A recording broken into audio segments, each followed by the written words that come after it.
Welcome to Sigma Solver, guys. Before I start the video, I want you guys to smash the like button. This helps the YouTube algorithm and keeps me motivated. And if you are new here, then subscribe to my channel and press the bell icon so that you never miss an update. So without any further ado, let's get started. Today we are going to look at the extension of a previously discussed topic, neural networks, which is recurrent neural networks. So first let's read the question. Consider the same network as a recurrent network with the recurrent weights given in the table on the right. At time t equals 0, there are no recurrent inputs. The external inputs is same as t equals 1. The external inputs are given minus 1.2 and 0.8. Calculate the outputs at t equal 1 and t equal 2. So this is the neuron versus time table which is given to us, and this is the actual neural network which we'll consider inside the recurrent neural network. So before we understand the calculation, we'll first visit the concept of recurrent neural networks. So they are primarily flexible counterparts of the basic neural network. For those of you who need a bit more clarification on the basic neural networks, I'll attach another video which discusses backpropagation and other related concepts related to basic neural network and calculation. Please refer that as well. So adding to neural networks, recurrent neural networks doesn't require all the sequential input to land on an output. What does this mean is recurrent neural network, also known as RNNs, don't require the entire input data to be available and processed in order to do the calculation for the output.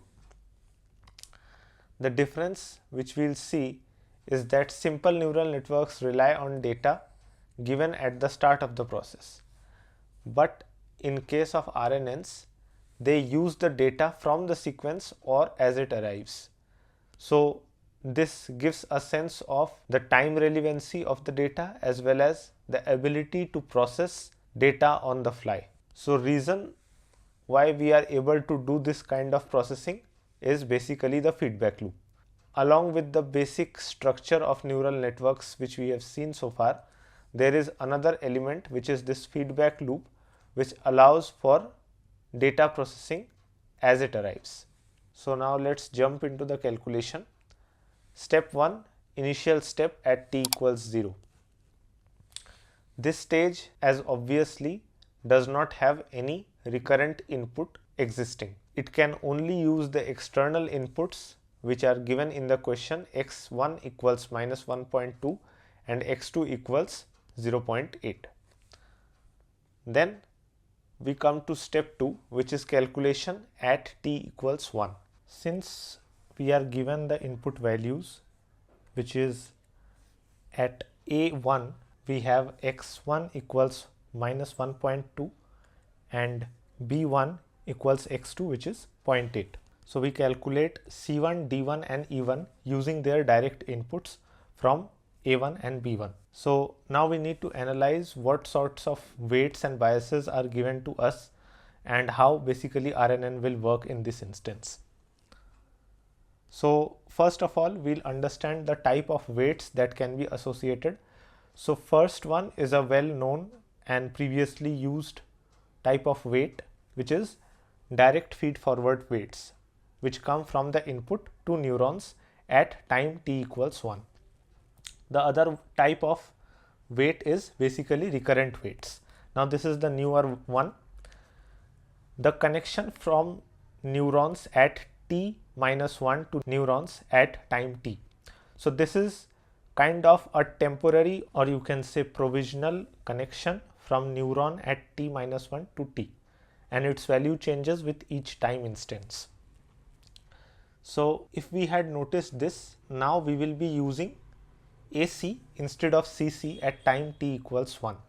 But if we remember, in the question we were given C and C, right? So at time t equals 1, neurons C1, D1 and E1 are basically going to be calculated only based on the given inputs x1 and x2.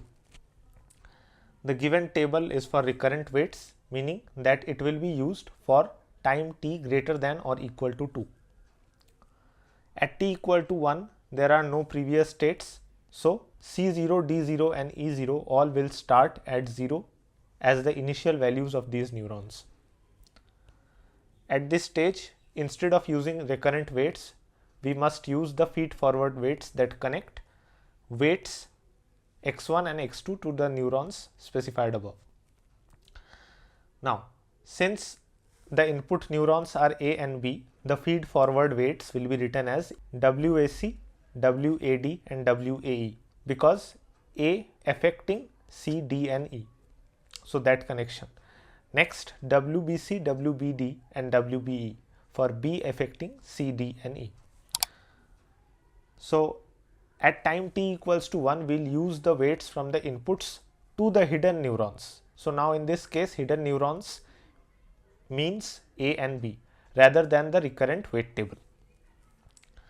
So if we look into this carefully, input to weights is a separate matrix which goes from A to C, A to D and A to E, similarly for B.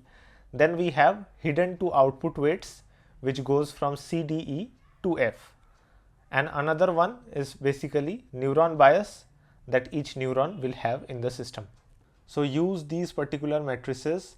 The formula for computing activations at t equals to 1 is h of t equals w input of x plus b. Now here input means the input to hidden matrix, where x is basically what we had initially, minus 1.2 and 0.8, and w input is basically input to hidden weights WAC, AD and AE, so on, and their values will basically be derived from this particular matrix. Okay. Now once this is done, we move to the bias vector. So since 3 neurons are considered, so their biases as per this particular matrix, which is 1 cross 4, will be taken. So now we calculate it. C1, D1 and E1 is basically going to be the matrix which we saw above times the input variable, input matrix, which is minus 1.2 and 0.8 plus the bias. Now this particular formula, if this feels unfamiliar to you, then I'll highly recommend to watch my previous video on neural networks, which includes backpropagation, to make this particular calculation clear. Alright, next we compute the value of each neuron at t equals to 1. So for C1, we'll take this particular column and multiply it to the input matrix and then add the first row of the bias, right? So that is what we'll be doing. 1.2 times minus 1.2, 0.2 times 0.8 plus 0.5, right, which we get minus 0.78. Next, for D, we'll do the same thing. Now this time we'll take the second column of the weight matrix and the input variable and the second row of the bias vector, right? We took that and then we get minus 0.6. Finally, for E1, the same thing with the third column of the weight matrix and the third row of the bias vector, which we get 2.36. Now we compute F1. So if we just take a look at the neural network we are working with, so we have calculated the values of all C, D and E at time t equals 1. Now we do it for F, right? So for calculating F, the method will be weight of hidden layer to output layer times activation at time 1 plus bias for neuron F. So this time this particular matrix will be taken from here, hidden to output weights, right, which is minus 0.3, 1.1 and 0.5. This is what we just calculated in the previous step, plus minus of 0.2, which can be taken from here, right. So when we substitute the values that we had found previously, we just multiply them. Minus 0.3 multiplies to C1 1.1 multiplies to D1 and 0.5 will multiply to E1, and then we'll add minus 0.2. So we get 0.554. Now we calculate Y1. So in the question, Y is just the activation from F. So it will be equal to F of 1, and as per the question we can also use activation functions of sigmoid or tan H as per the question. So next we go to the other part, which is calculating the activations at time t equals 2. So for that we'll use the recurrent weight matrix. So up till now we were using the input weights. Now we'll use the recurrent weight matrix which was given to us in the question. So for that we use that particular matrix here and use the activations that we just calculated in previous step along with the bias. So here is the matrix, right, as per the question, and the previous calculation plus bias. So in this step the bias will be taken from this particular matrix, all right, as we did previously as well. So once we substitute the values from above, we'll simply get this. Now this expression is for calculating all of them once, but it's better to look all the neurons one by one so that we get the calculations clear. So first we calculate for C2, we take the first row of the recurrent weight matrix and the activation values at time t equals 1 and multiply these two, right, and then add the first row of the bias vector. So as seen, 0.9 is multiplied to minus 0.78, 0.2 is multiplied to minus 0.6 and 1.1 to 2.36. Then we add 0.5. So we get 2.274. Similarly for the next neuron, which is D2, we take the second row of the recurrent weight matrix, again multiply it to the activation at time t equal 1 and add the second row of the bias vector, right.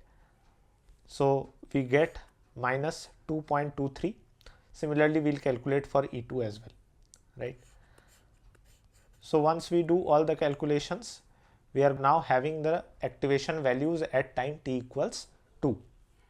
Finally we compute f of 2, which is going to be again W matrix for hidden to output layer times activation at time t equal 2 and bias for f neuron only. So its value is going to be fixed, which is minus 0.2, right. Then we just calculate this up and we get minus of 2.133. So using similar deduction of what we had previously, y2 will be equal to f2 and its value is minus 2.133. So outputs which were asked in the question at time t equal 1 and 2 are 0.554 and minus 2.133.